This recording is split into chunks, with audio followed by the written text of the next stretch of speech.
Bonjour à tous, nous sommes aujourd'hui en direct sur Radio Césaire. Je m'appelle Yoni et je vais vous parler du calendrier de la production du fameux festival de Clisson, le Hellfest.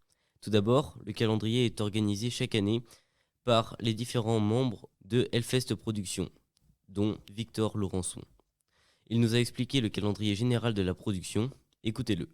Et ben alors en fait là il y a autant de calendriers différents autour de la table qu'il y a de personnes parce que quand tu travailles sur le festival qui arrive l'année d'après directement quand le précédent est fini.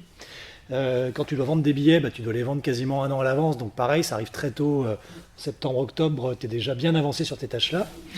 La programmation doit être aussi avancée rapidement parce que quand tu as vendu tes billets, il faut vite dire aux gens pourquoi ils ont acheté des billets.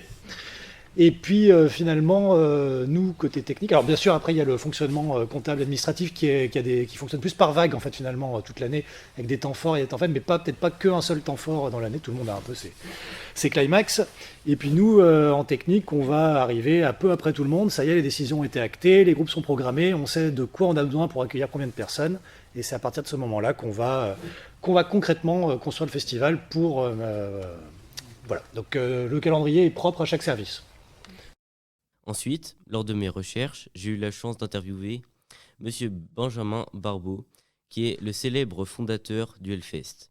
Il nous a lui aussi parlé du calendrier du festival.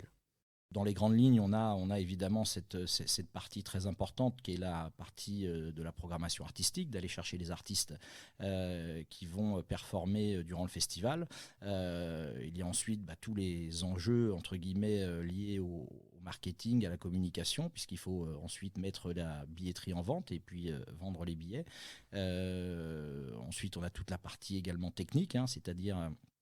Aujourd'hui, accueillir 60 000 personnes, ça nécessite beaucoup de travail, de préparation.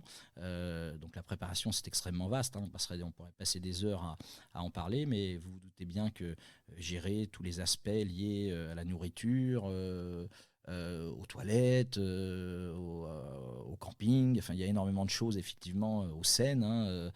Il y a énormément de secteurs à l'intérieur où il faut passer beaucoup de temps à préparer, à analyser, à faire des devis, à confirmer les prestataires, à gérer des plannings d'installation, de désinstallation.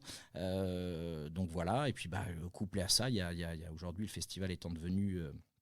relativement important, énormément d'autres missions qui sont finalement les mêmes qu'on peut retrouver dans n'importe quelle société, des missions de comptabilité, des missions de logistique, technique,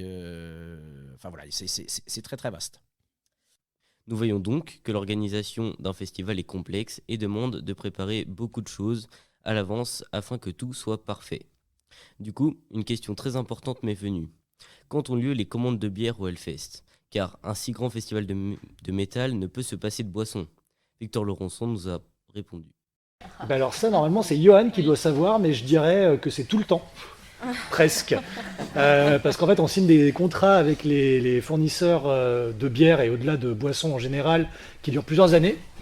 Donc finalement, tu vas quantifier la bière que tu vas prendre pour le festival assez tôt et au regard de ce qui aura été consommé l'année d'avant. Ensuite, avec le fournisseur de bière, tu te mets un défi, il faut en vendre plus, et puis tu en reprends un peu plus. Mais finalement, ouais, ça se fait de bonne heure. Enfin, nous avons terminé par deux questions qui se posent quand le festival approche, donc vers le mois de mai ou juin. Nous avons demandé quand se montaient les scènes. Alors les scènes, cette année, on va prendre 3 semaines quasiment pour les monter, toutes les scènes. La déco, ça dépend laquelle. Si jamais tu prends celle qui est au Luxor, le village de Camden, le montage commence début mai. Donc en fait, t'as des chantiers, chaque chantier a ses spécificités. Tu as des chantiers qui vont prendre 1 mois et demi, et tu en as d'autres qui se font de manière très efficace parce que c'est des puzzles géants en 3D et que les prestataires doivent monter la scène le plus vite possible pour la démonter le plus vite possible et rapidement la louer sur un autre concert qui se passe à l'autre bout de l'Europe 2 semaines après le festival. Les scènes que le Hellfest utilise pour le festival sont donc louées et utilisées dans d'autres festivals, ce qui nécessite une organisation parfaite pour que tout soit prêt à temps. Puis, nous avons demandé quand se montaient les décors. Et ben alors les installations, il y a deux choses. Il y a de la maintenance des installations qui sont en place toute l'année. Tu peux visiter un peu en mode parc municipal toute l'année. Donc ça, on fait de l'entretien et on réinstalle tout le temps. Après, vraiment, la construction du site de festival se fait à partir d'avril, de manière assez légère au départ. Et on ferme le site aux visites et au public fin avril, autour du 20. Et ensuite, ça monte en puissance. Tu as 2 prestataires et 15 personnes au mois d'avril. On arrive à 15 prestataires et puis 150 personnes à la fin du mois de mai. Et puis plusieurs milliers de personnes à travailler sur le festival au mois de juin. Et voilà, ça monte en puissance ensuite. Pour conclure, le calendrier s'organise différemment chaque année, mais il y a des choses qui se répètent tous les ans et les employés de Hellfest Productions ont tous un calendrier différent. En bref, une organisation millimétrée et ultra performante. Au final, à peine une édition est terminée que la suivante est déjà en cours de préparation. Merci de m'avoir écouté, c'était Yoni et à plus tard sur Radio Césaire.